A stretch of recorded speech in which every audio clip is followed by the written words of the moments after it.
So some cool learning features. There are some cool learning features that also help you while you're learning. And so I want to talk about these and then we're going to jump into what some of the courses are.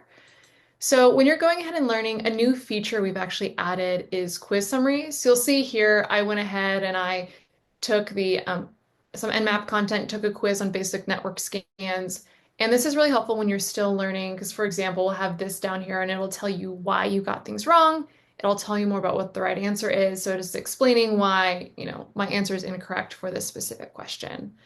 Another cool thing that can be really helpful, especially because as we know, cybersecurity can be a little bit tricky, is they have the AI learning, so it can actually see what you are learning about. It's like here, if I'm taking some IT content, I can ask it a question about Shell versus Linux, and it'll go ahead and give me an answer.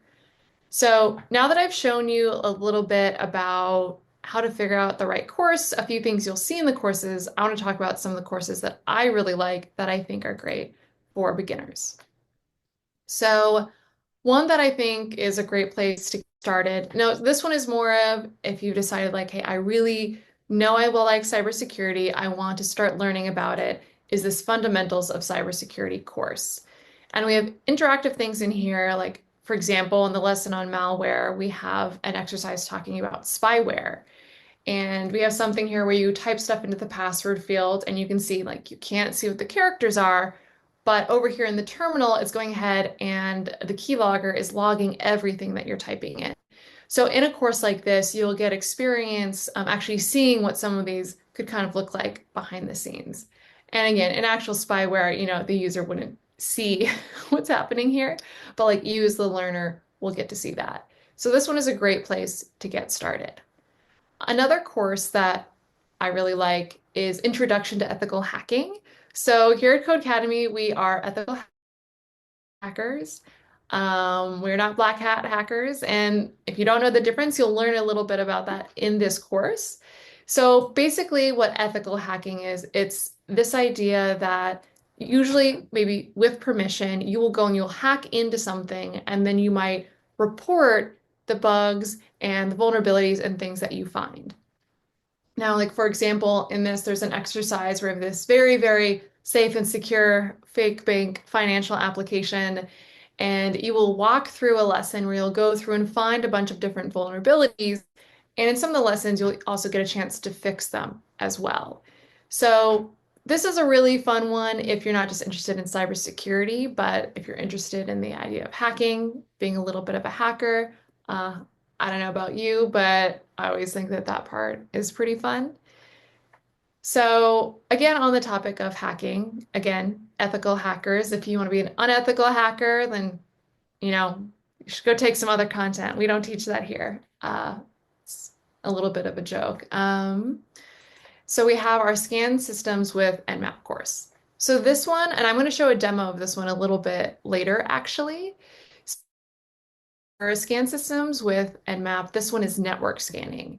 And so I'll go ahead and I'll show a screen, and there's a lot going on here, but the idea is that using different commands, you can go ahead and see what's running on different ports, and you can even hear, like you can see different files and things, and you can see their permissions. So Nmap is a tool that might be used by ethical hackers. So again, we have a bunch of different courses on Codecademy, from things that are more conceptual, fundamental cybersecurity, a bit more general. Then we have things that are really specific, like here's how to use a very specific tool that you might use for cybersecurity, you might use for ethical hacking. And again, like I said, I'll demo this one a little bit later because I really like this course.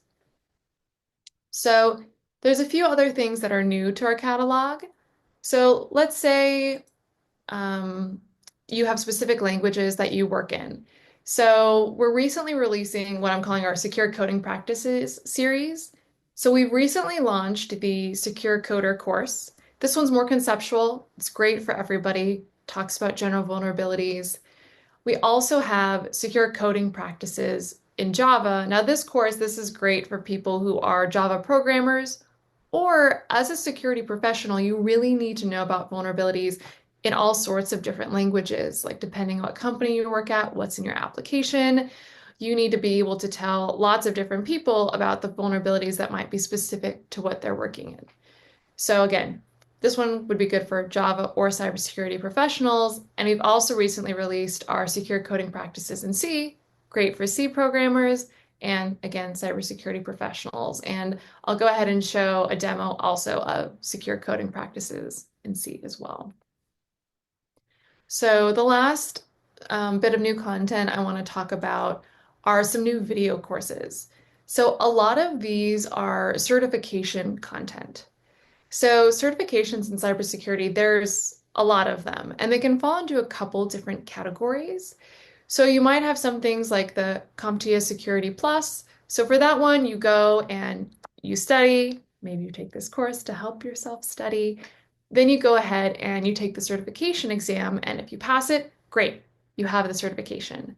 There are some other ones that you might call a little bit more advanced because not only do you have to take the certification exam, you might also have to have a certain number of hours of professional work. So you have to have had a job in cybersecurity as well and logged a certain number of hours. So you'll see we have a couple different certifications ranging from intermediate to advanced and different numbers of hours. So you could start to explore.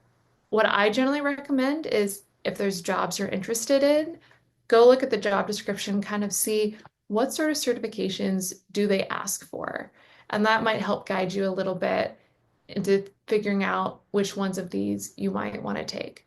Or, for example, if you're interested, you see there's two CompTIA ones here. If you go ahead and go to their website, sometimes it'll show you a path of like which certifications you should take first and which ones you should take later. So with that, I've sort of talked through a number of the courses, some things I really like about the courses that we have in our catalog, and we're adding new ones all the time. Like actually, if we go ahead and go back, we're going to be adding some secure coding practices in Python. That's coming up. Secure coding practices in Angular is almost done, and also secure coding practices in .NET. So, like I said, lots of new stuff coming, and most of it's interactive, but we're also exploring having some more video content as well for people who are interested in that. All right. And with this, I was probably going to go ahead and hop into some demos. I know I'm kind of zooming through stuff, so if people have questions or specific things they want to focus on, definitely let me know. All righty, we're going to go ahead and come over here to, this is in our Nmap content. So this is network scanning content.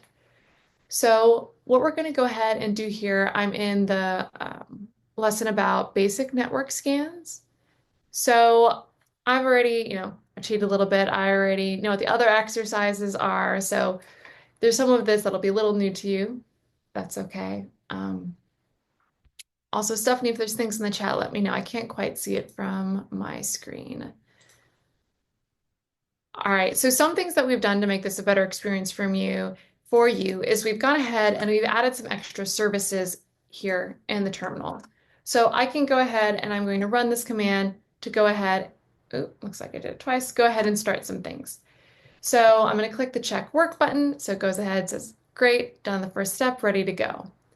So now the first thing I want to do is see what services we have here running locally in our little Codecademy box. So localhost, this, if you're on your own computer, would refer to your own computer, what services you have running there. Here, this is going to refer to this Codecademy workspace. What do we have running here? So we'll just start out Nmap localhost, and we'll go ahead and see like, what do we have? So if we look at this, we can see we have a couple ports that are open, 2121, 4000, and 8000, and there's a whole bunch of closed ports. This means that we're not using them, we're not talking to them right now. So now that I've gone ahead and run this command, I can go ahead and check work again. So this gave me a little bit of information, but let's say I want to do some more network scanning. I want to see even more information. So now I'm going to go ahead and I'm going to do an aggressive scan. So for this one, I'm going to go ahead and use what's called a flag. And so that means I'm going to go ahead and add this -A to this command. So in the future, I might add other flags to change the sort of information I want to go ahead and get from my Nmap tool. So again, I'll do Nmap localhost, but I'm going to go ahead, I'm going to add this -A here to make it aggressive and say I want more information. So this one's going to take a little bit longer, and you'll actually notice this top one, it said it took about half a second to go ahead and run. Since this is an aggressive scan, giving me more information, let's go ahead and see. It said this took almost about 10 seconds. But if we go ahead and look at all the additional information we got, and this I actually had this in the slides, it'll tell me, okay, here in 2121 on this port, here's a whole bunch of different files. It can tell me the permissions of the files and can tell me information about, so this is a user that we have here that has access to some of these files. Can also go ahead here and tell me more about information about port 4000, port 8000. So again, there's a whole bunch of information. So I can go ahead, click that check work button, pass here. So we can also get more specific using a network scanning tool like this. So now if I come here, let's say I want to look at a very specific port. So again, I'm adding a flag. This time I'm using the -P flag. And I want to say I'm looking at port 8025. And again, on localhost, so just within this local box. So I'm going to go ahead and I'm going to copy this command and put it in here. And now you'll see this one was really fast, 0.03 seconds. And this one, you'll see it's TCP, which if we stayed in this lesson, you'd learn more about TCP versus, let's see, do we have a UDP one on here? Just TCP. Okay. See, this one's also open, and this is what the name of the service is. So if you were doing this on your own, you might go ahead and you could look up, what is this service, to learn more about it. So again, go ahead and check my work. And again, throughout this, if I was getting stuck, I can go ahead and I can look at these different hints. Don't forget to go ahead and tell me and remind me how to do this.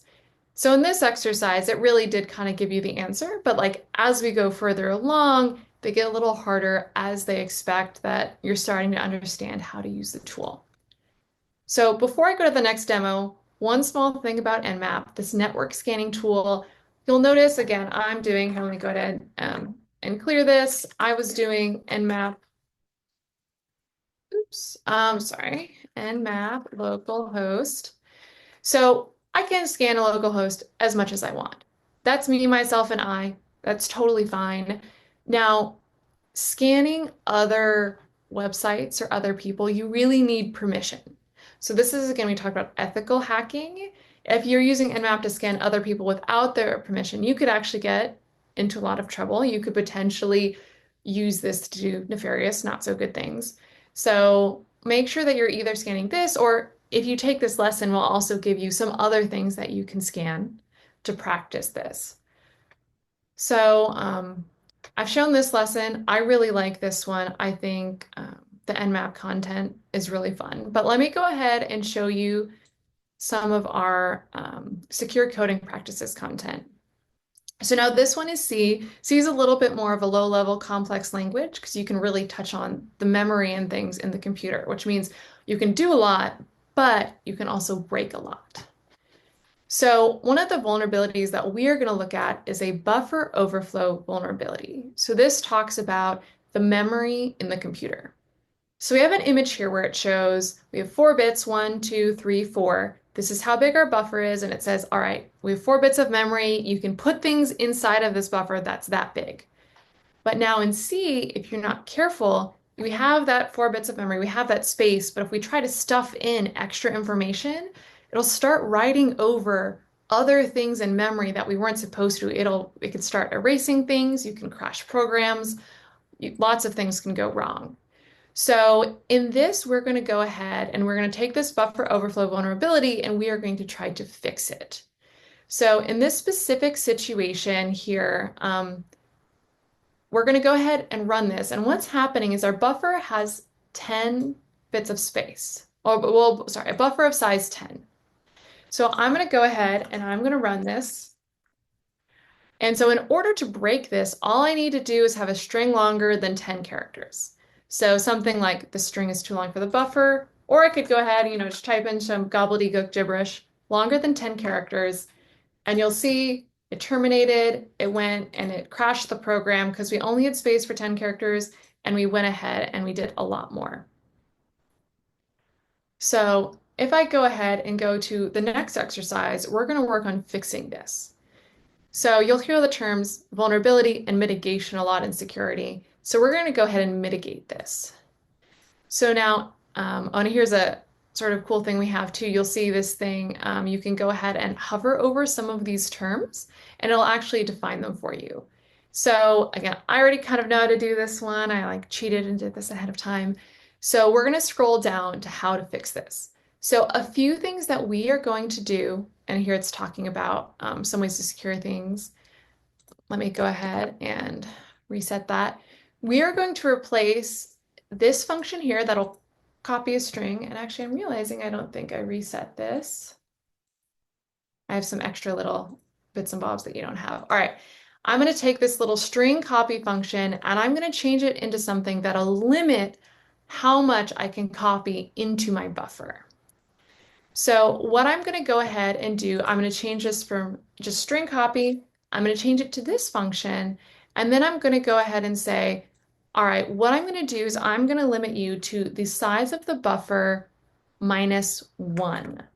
So that means instead of putting 10 things in, I'm going to allow you to put 9 things in. So this is a little bit of one of those things with C. We're allowing 9 things because then at the end, I want to add a character that signifies my string. So my like series of letters is done.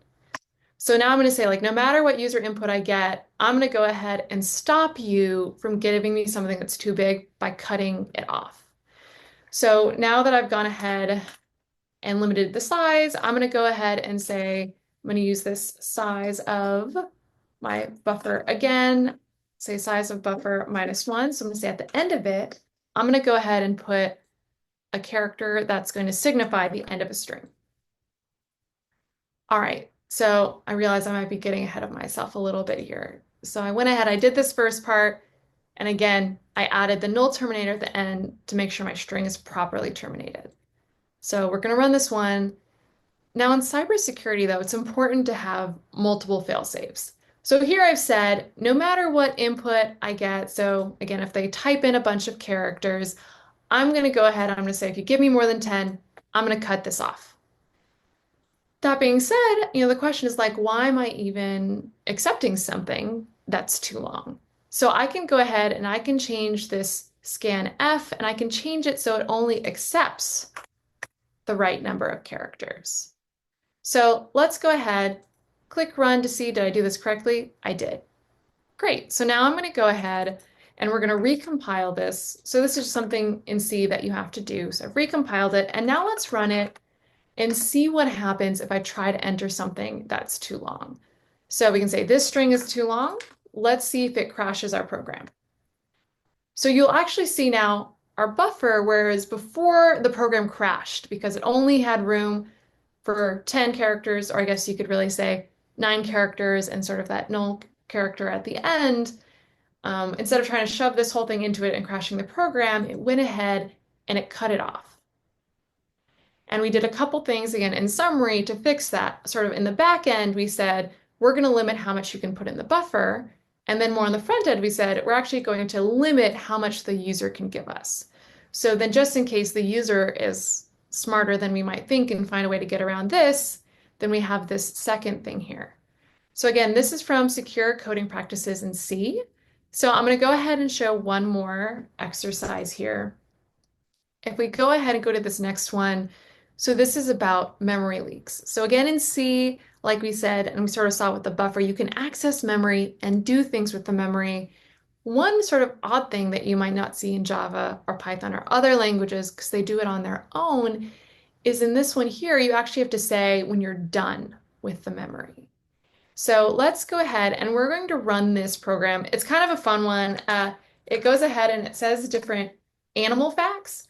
But as it prints animal facts, you'll see it says process memory usage, and it has a number that keeps going up and up and up and up. And this is because we requested memory, but then we never freed it. So he's never said, okay, program, we're done with this memory. So if we let it go forever, this would again crash the program. So we made a little pause and we are going to have it stop after a number of iterations so it doesn't actually crash my workspace. Yeah, so you'll see it stopped here and used 500 for like it used a decent amount of memory. Whereas if we wrote this properly, it would only ever use this amount of memory here. So something I want you to think about is there's a lot of different places and companies and stuff where if applications or stuff crashed, it could cause a really big problem. Like think about a hospital. Like if there's a hacker that somehow figured out that there was somewhere in a program where there's memory improperly handled, they could make things crash. Like, so you think at an airport or again, a hospital or other things like losing that availability, which is a core tenet in cybersecurity, losing availability could be really dire. And in fact, maybe um, a hacker could say, like, I know how to do this, I can crash everything, and they could hold stuff for ransom. So let's go ahead now and see. This one is a little bit easier to fix than the previous one. So we're going to go ahead and go to this next exercise. So coming here to our fun program. So in this one, we need to go ahead and free the memory after we've used it, and this will avoid the memory leak. So again, this is something where I understand this might look more like a bug in my own program, but a hacker or somebody might be able to, if they know that this vulnerability is here, they can exploit it. So they can go ahead and maybe make a bunch of requests to your system. And so it keeps using more and more and more memory until things crash. This is maybe similar to like a DDoS attack where you get too many requests and it just can't handle all of them. And so it crashes your service. So we're going to go ahead and now we just want to free, actually, let me go ahead and show you. So we're going to go into show fun fact here. And so we're going ahead and we have this fun fact here. We're going ahead and we're using it. We're printing stuff with it. And you'll actually see here, I already implemented this. Now that we've gone ahead and we've used it, we need to free this memory and tell the program, all right, we did something with this memory and now we're done with it. So if we go ahead here, we'll go ahead and click run. I was doing that hoping it would go ahead and check this. Hold on a second. Let me come over here and make sure I'm not about to. Okay. So now we're going to go ahead and compile this and we're going to run it. And you're going to see that the memory is not going to keep adding up this time because we've patched this vulnerability. So we've compiled it and let's go ahead and run our animal fun fact. All right. So you'll see this one. Now we're at 14 again, and you'll see it stays at 14. It doesn't keep adding up and getting higher and higher and higher. So throughout our content, we have a lot of really interesting content and stuff like this, where you really get to be hands-on and learn how to fix some of these. And I'm actually seeing, Stephanie, I have a little bit more time, so I could do more demos if people want, or I don't know if we want to hop Um, into questions. yes. Thanks for doing a quick pulse check. So Sarai, we had a little bit of a technical issue because there was a code attached, a passcode attached to this account, because we just upgraded to the non-free account. So a lot of Oh, people had trouble getting in. So oh, I think a lot of people actually missed the beginning, the part where you oh, shared I your can go presentation. back. Yeah, So if you totally. want to, if we do have time, if we can just go through that really quickly, just so people can kind of catch up and be able to get the overview of the whole presentation you're giving today. And if we have time to do so, that would be great. And then for those who are in this room, first of all, thank you for being here. I apologize for the technical issues. If you have any questions for Sarai, please place them in the chat. I know some of you might have joined while she was going through the demo, so please don't be afraid or shy to ask any questions so I can go back and answer any confusion that you might have. Um, and then around 12, in about 10 to 15 minutes, I will be asking Sarai questions that you have from the chat. So I think for right now, Sarai, I think just going through the presentation, and then maybe if you have any more demos you want to do, we can go from there. Yeah, and I also see there's some questions in here. I'll definitely make sure to go ahead and go through those after I go through the presentation again. I see Amazing. there's some really great ones in there. All right, yeah, I'm going to go back through the presentation and who knows if there's time, maybe I'll show you a little bit more of Nmap just because again, I really like that content. I think it's a lot of fun. All right, so we did the demo time. We're going back all the way to the beginning. Um, okay, cool. So Codecademy Cybersecurity. So sorry for the couple people who already saw this. We get to do it again. There'll be a pop quiz at the end. Maybe we'll make one of you give the presentation this time. No, just kidding. All right. I think I'm funny. You don't have to laugh at my jokes, but I'm probably gonna laugh at my jokes. All right. So first things first. a common question we get is like, how do I find the right course? So there's a couple different things that you can do. Some people will, message Codecademy support staff, but often they will send the question to us and it can take a while to get an answer. Something that you can do is there's now an AI catalog assistant where if you go ahead and go to the main catalog page, you can actually ask it what content. For example, I typed in, I'm new to cybersecurity, what courses should I take? And it gave some really good recommendations. Like, for example, it said try Introduction to Cybersecurity. I think that's a great place to start. Introduction to Personal Security. I think that's also a great place to start. So this could be something that you can use, and it knows all of the courses and things that we have in our catalog. So if you don't want to use this, they also have the little bubble in the right-hand corner of your screen where you can ask it more about the different types of content that we have. Now, if you really want to yourself go ahead and take a look at all the content, you can also go to the Cybersecurity Hub page. So if you click on catalog, you can see actually here, there's sort of like a little ad about some of the new types of courses we have, which I'll talk about in a little bit. So the Cybersecurity Hub page has a bunch of different things. Is again that AI guidance, related resources like links to Python doc pages. Someone asked great languages to learn. So it kind of depends what you're working with. I might recommend you want to learn command line. Python is a really good place to start. So those might be two of my first recommendations. But again, if you want to build web applications, probably better for you to learn JavaScript and then take some of our web security content. So that was another question I talked about. The demo showed secure coding practices in C. We actually have some web security content that covers JavaScript, Node.js. We are gonna, and again, I'll get more into types of content as well. So some cool learning features that you'll be able to use in the content. So this one's new, which I like it a lot, quiz summaries. So you'll see like I took the basic network scans quiz, and this is based on the Nmap lesson I demoed earlier. And it'll actually tell me, looking at things I got right and wrong, it'll give me a little more information about why something is correct or why something is incorrect. And this can be really helpful for getting some of that feedback. So great. See, someone's already taking Python. All right. Love to hear it. So another thing that's helpful is you can ask the AI learning assistant about content. So obviously, again, you can go to the forums, you can go ahead and ask community about questions, and usually they get passed on to people like me. But while again, the AI learning assistant, again, won't always be 100% correct. And this is something, again, with security, AI is really going to change a lot what the field looks like. You can ask it questions, and generally, especially for beginner stuff, you can expect that it'll know a lot of the answers. Although, sort of side tangent with AI, this also leads to more dangers, like you have people, like we call them script kiddies, where it's people who copy, dangerous and malicious scripts from the internet and they use those. They can now use AI to start making malicious scripts, and it's a lot easier for them to do those things than ever before. But you can use it for good things, like asking questions about cybersecurity content. So some good courses, fundamentals of cybersecurity. So I'd say this is a great one if you already know you're interested in cybersecurity and you kind of want to get started. Now, earlier I'd mentioned introduction to cybersecurity. That one is a little bit more of don't know a lot about cybersecurity. You kind of want an overview of everything. Whereas fundamentals of cybersecurity is more of I kind of want to start my cybersecurity journey. So you'll see it has interactive content, kind of like what I just demoed. Here's something from our malware lesson. It's an exercise on spyware. And so this pretends that we have a keylogger that is on this website.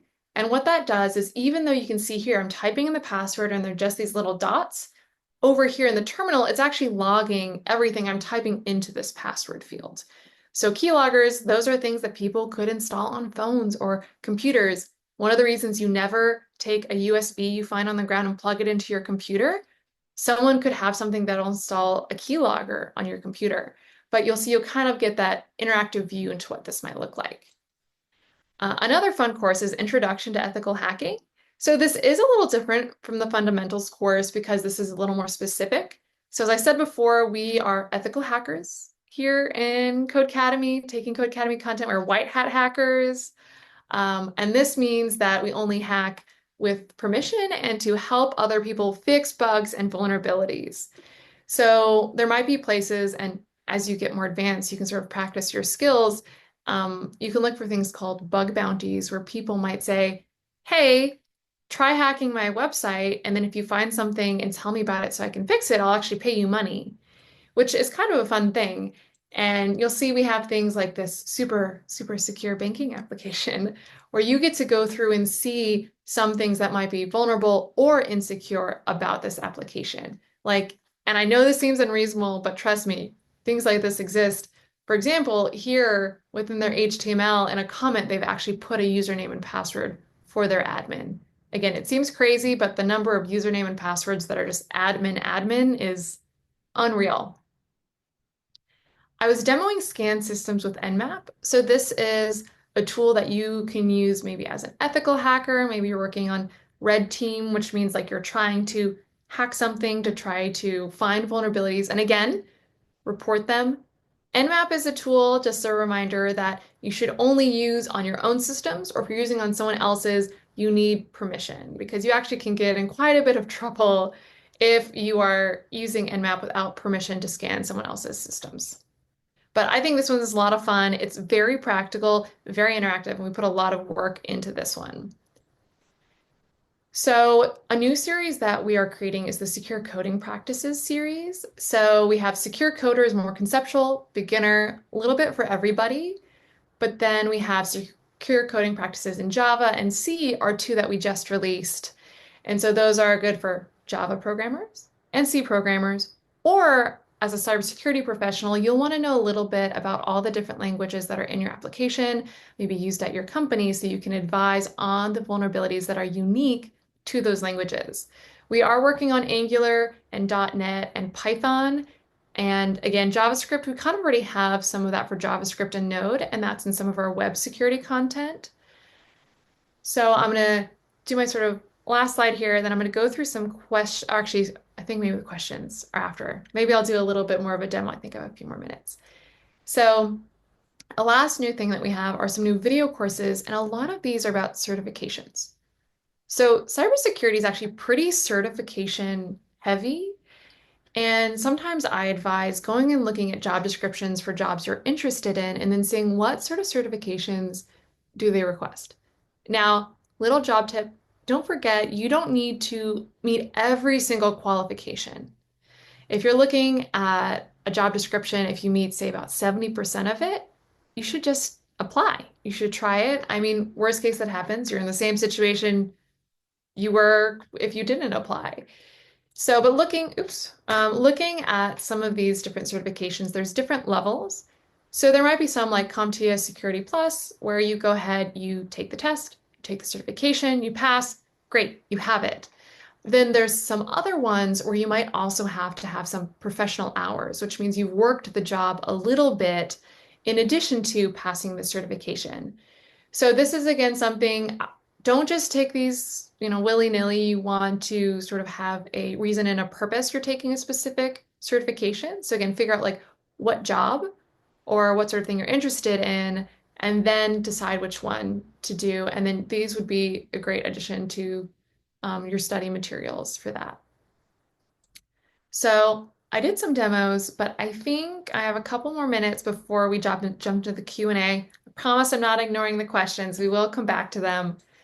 So I showed a little bit of buffer overflow and memory leak mitigation in C.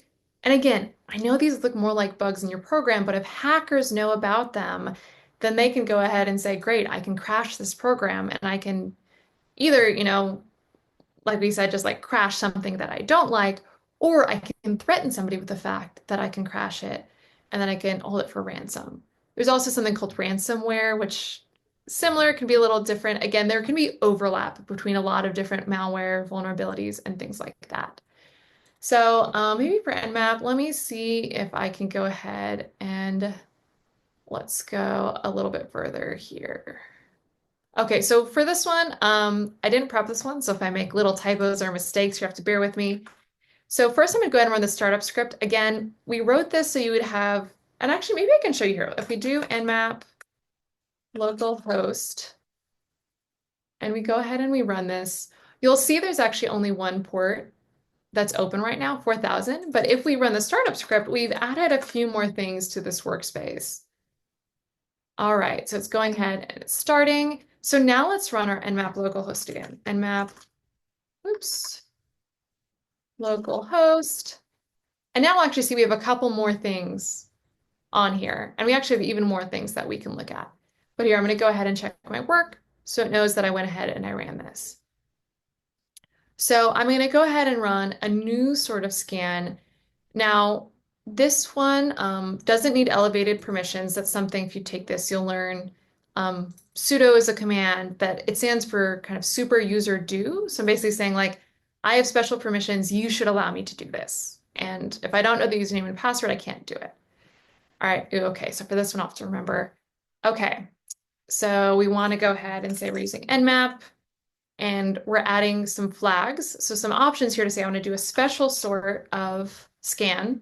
So a TCP connect scan. And then I'm going to go ahead and again do this on localhost. So let's see, we went ahead and we did this.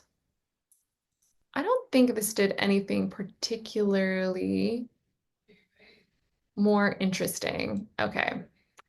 Let's go ahead and we'll run some other scans and see if we can get some more interesting. So for this next one, I do need to say that I'm a super user. So actually, let me try doing this without the super user just so you can see what happens here. All right, so I try to do this scan and it said it requires root privileges. So again, root is kind of the same as admin, same as super user. So it's quitting. It told me I did not have permission to do this. So I'm going to go ahead and now I'm going to use sudo. And so now it says I need the password. So I love CC, I love Codecademy. So if you don't love Codecademy, I'm sorry, you're not allowed to go. Oh, sorry, I forgot that. You can't actually see when you're typing in the password. So I think we put that here in the hint. You will not see it when you're typing it, but it is working. That's the mistake I just made. Um, I'm not seeing things that are more exciting here, unfortunately. I'm worried that maybe I might have accidentally had a previous workspace still going. All right. I think I'm supposed to pause anyways with my demo. Plus, I think, like I said, I think I had this configured a little incorrectly. So this is less exciting than the other demos. I'm going to go ahead and stop sharing and pass it back over to Stephanie, and then we can get Yes. through some of the questions. Awesome. First of all, thank you so much, Sarai, for just going through all that with us and doing some of it twice. We have about a little over 10 minutes left, and I want to make sure we can get through all the questions that our audience is asking us here in the chat. The first question is from Luis. He asks, is there a viable opportunity for freelancers in the field of cybersecurity, or is it primarily suited for startups and corporate environments?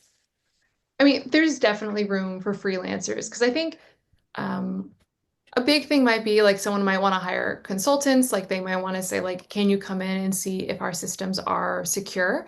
Or for example, I mentioned things like bug bounties, where so that's something I'd recommend if you're interested in that, like already going and looking that up and you'll see there are some specific websites where a bunch of different companies will say like, we have a bug bounty, we want you to come try to hack things, tell us what you find and we'll pay you. Or if you go to specific company websites, sometimes they'll have their own page about that. So again, you can be a little more like a security consultant. And I mean, I think cybersecurity is cool because there's also a lot of people who are very self-taught. Like I know I talked about the certifications, but you don't necessarily need the certifications. They can be a good way to get a foot in the door if you want to get a job at a specific place. But again, you can be very self-taught and you can definitely do freelancing as well. Amazing. Another question that came through is I'm a UX UI designer without experience in coding slash developing, but I would love to bring my designs in Figma into a real app, iOS or Android, or website. What skills and tools do I have to learn, and how can Codecademy help me in achieving what I want? Also, how is the learning curve? Yeah, I mean, think there's definitely some things. Let's see, UI UX designer. So when it comes to programming, like if you want to do a lot more sort of like web front end work, you don't need as much of like the math or like the C memory management stuff that I talked about. So I think some of that can maybe be a little easier for someone coming through from like a creative background. On Codecademy, our Android and iOS stuff is a little bit older, but then our web content is a lot more up to date. So I would probably suggest starting with that, maybe some of the HTML, CSS, again, some of that design stuff. And then as you get into the JavaScript, that will definitely be a little bit harder. And that's also when we'll start touching on more of the security stuff as well. Like there are things to think about when it comes to security and something like HTML, but usually that's like in conjunction with JavaScript and other languages like that. Another question that came through, is there a big difference between certifications and degrees? Yeah, so I'd say like they definitely cover different things. So a certification, I'm trying to think of like the best way to describe it. Like people might expect like you already have a degree and then you might take a certification to add on to things you've learned. That being said, like some of the more beginner certifications might be things that maybe you've learned in school. That being said, a lot of places didn't used to have like a cybersecurity degree. Or like you wouldn't really learn a lot of cybersecurity in school. So I think a lot of people were self-taught. There's a lot of certifications, but now you can get some of that in school as well. The certifications are, I'd say, like one way to either you don't have the job and you want to prove you have that knowledge, or maybe you're in the job and you want to stay up to date with things. So that's another thing, a difference between a degree. Like maybe, I graduated from college 10, 15, whatever, however many years ago you graduated, you wouldn't go back to school to learn more about cybersecurity, but you might get the new version of a certification to be more up to date. That being said, you should do your own research to figure out if the certification is really as up to date or the specific skills that you want. So, definitely different things, and they don't really replace each other, especially because I think with a degree, you might learn more of that introductory computer science stuff as well. Awesome. Holly asks, I started my coding journey with the intent to focus on software engineering, but I find myself more and more interested in cybersecurity. Are there fields or jobs where the two overlap? Yeah, so I'd say there's a couple different answers to this. Where let's say you are starting at like a small startup where you might wear a lot of hats, where I'd be like, you're the programmer and you're the security professional. So there's definitely worlds where that's the case. Or, I mean, if you're in cybersecurity, there are some more technical and less technical roles. So, like, let's say you're doing pen testing, or that's again, like you're looking for vulnerabilities in things that other people have written. Then there might be cybersecurity roles that are a little bit more focused on policy and writing policy and educating people at your company. That's more conceptual. So maybe you might think like cybersecurity analyst, cybersecurity engineer. That being said, I've noticed in job descriptions and job roles that you see, cybersecurity analyst can mean something different at almost every company you look at. So you really want to look at the description of the job, not just the title. But you might want to avoid things that specifically say policy or something in the title if you want to make sure you're doing more of that software engineering as well as cybersecurity. Thanks. We have three more questions we want to get through. The next question is, since cybersecurity is a big field, what do you recommend for us to do to find what is the best path for us to take? Inside a cybersecurity career, what specific field should a person decide to go to? I mean, for Codecademy, I might say take like Introduction to Cybersecurity and get a view of a bunch of different things. I might say too, like the fundamentals of cybersecurity again to sort of get started and learn about a bunch of different things. I mean, I'm a big proponent of like you really need to enjoy the job that you're doing. So again, if you're someone that enjoys like more like conceptual, procedural, policy stuff, you want to go and look at those sorts of jobs. If you really want to get down in the code of things, again, like the analyst, engineer sort of jobs, and then there's also like cloud security, which is going to be different. So it's a little bit of, more technical or less technical. And then within that, like what sort of tech do you like? Like, do you like cloud? Do you like websites? Do you like something else? Or again, do you want to be freelance or not? So it's sort of a non-answer in the sense of you need to figure out what things you like, and then you can use that to somewhat tailor where you're going to go within cybersecurity. Our second and last question, one of our learners wants to know, I just want to ask where to begin. What are the most important skills and how to develop thinking like a hacker, assuming I'm a total newbie? Yeah, so I mean, as far as skills, some of it, like I said, I think command line stuff is really important. Python is important, unless again, if you really want to do websites and stuff, then JavaScript, HTML, CSS is really important. And again, that introduction to cybersecurity, the fundamentals, they introduce this idea of like having a secure mindset. We'll talk about terms like confidentiality, integrity, and availability, where it's this idea of, you know, what does it mean for something to be secure? So it's a mix of not only the technical skills, but understanding what security means, but also depending on your application or company, like what is most important might be different. Like, for example, some companies, the confidentiality might be super important. And for some of them, the availability, the fact that their website doesn't go down might be more important, or the integrity that's in cybersecurity is this idea that we know who did something and they can't pretend kind of that like someone else did it or that they didn't do it. Like maybe that's super important.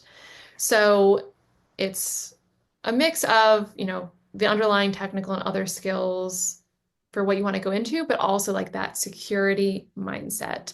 And some of that will come with practice, where I feel like now I'll do a lot of things and I can sort of just tell whether something seems like it's secure or not, but it's because I've sort of been in that mindset a whole lot. So again, a little bit of an answer, but I hope that's helpful. And then our last question, I understand that it is a defensive attack or offensive attack in red team or blue team on the cybersecurity area. Do you have this type of content on the ethical hacking course, or at least is it shown in one of the course? Is it in one of the courses that you showed today? Yeah, so I'd say intro to ethical hacking is very red team. So the red team is kind of this idea of like they're the ethical hackers, they're trying to break into something. And then when we go ahead, like for example, thinking of this idea of mitigation, that is a little bit more blue team where it's like we're being defensive, we're going to find things that are wrong, we're going to fix it, we're going to defend against these. So it's kind of this interesting thing where like if you know the blue team, the mitigation stuff, that does help with the red team stuff because then you can say like these are the vulnerabilities I can look out for. And these are the things I'm going to try to exploit as a red team person.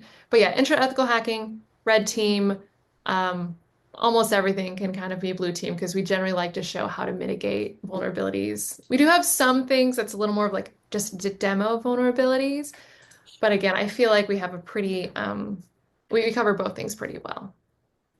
Great. That wraps up all our questions. First of all, thank you, Sarai, for your time and your expertise and sharing all your knowledge with us today. And for our audience who tuned in today, thank you so much for being engaged and asking incredible questions.